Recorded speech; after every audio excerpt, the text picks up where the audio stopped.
Why, hello, people.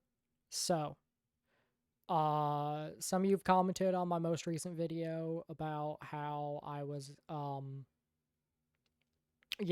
on doing the virtual machine stuff. Luckily, one helpful person brought up bottles, and I'd heard of bottles, but I was all like, is it really that different from wine? It is.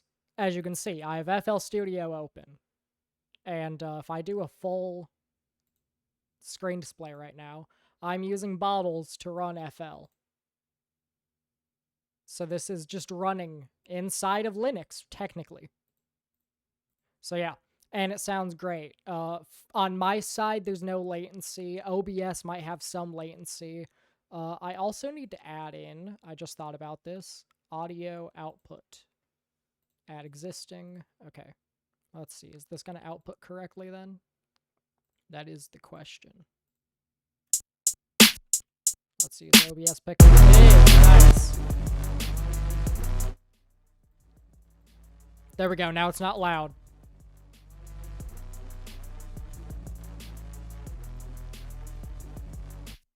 Which, by the way, this is a remake I've been working on of the song Big Dog by I'm technically pronouncing it wrong by pronouncing it this way, but Hanuman. So this is the thing. Hanuman is actually a Buddhist god, and I believe it's pronounced, I don't actually remember now, but I looked it up because I was interested. So it's by Hanumankind, by the way. But the pronunciation of Hanuman, the correct pronunciation is Hanuman. So that is supposedly the correct pronunciation, at least according to Google. However, because their name is Hanumankind, I feel like it's, better to pronounce it more similar to human than the correct pronunciation of Hanuman. Right? Hanuman. I'm kind of losing my mind right now.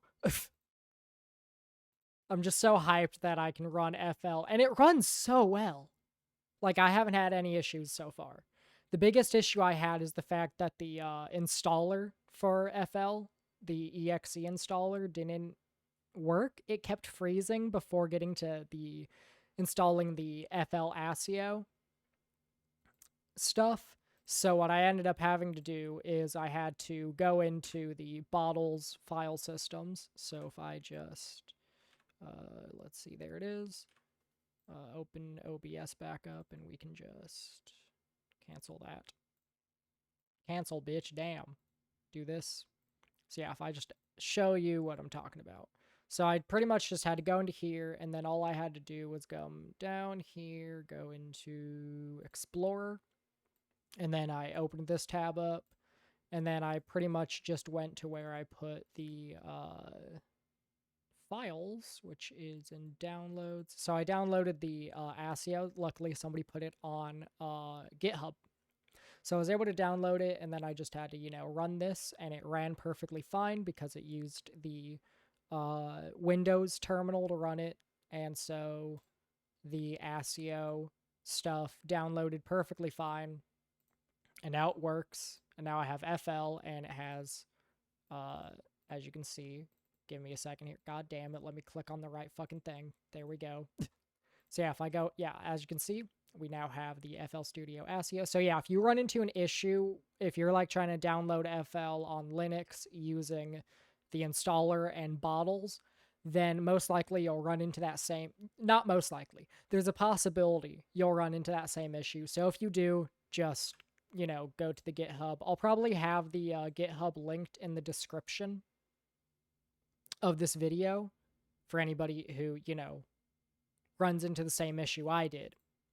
So yeah, you can easily just do that, run the bat file, it'll install the DLLs and whatnot, and it'll work. So yeah.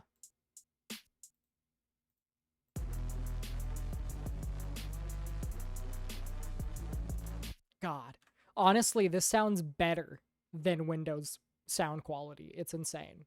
I don't know what Windows does to just make everything they do worse than Linux, but it's worse than Linux from my experience so far. Anyways, I'm not trying to become a Linux shill. But no, if you have the technical know-how, if you're not afraid of terminal in Windows, then I would suggest switching to Linux. It's really not bad. Obviously, there's a lot of bullshit of having to work around programs that are Windows only, but Linux has shit for that. They have bottles, they have Wine, they have Lutris, which is just a GUI for Wine, pretty much. I mean, it has some of its own stuff, but it realistically is just a GUI for Wine. And there's also, I think there was another one. I can't remember the name of it, but somebody else commented a second one. But yeah, there's a lot of options for running Windows only programs on Linux. So I would suggest doing it, or at least if you're afraid to make the full switch of just throwing away Windows, you can always just do a dual boot. Yes, it will take up, your precious SSD space, your built-in SSD space and whatnot, or wherever you decide to put the Linux stuff. But it's worth it just to, try out Linux and then realize, wow, this is just so much better than what I've been dealing with. Anyways, I'm going to see if I can get Unreal Engine working through this. If I can, that would be great. Because I already deleted my virtual machine for Windows because I had no use for it. But yeah. Anyways, see you guys in the next one. Peace.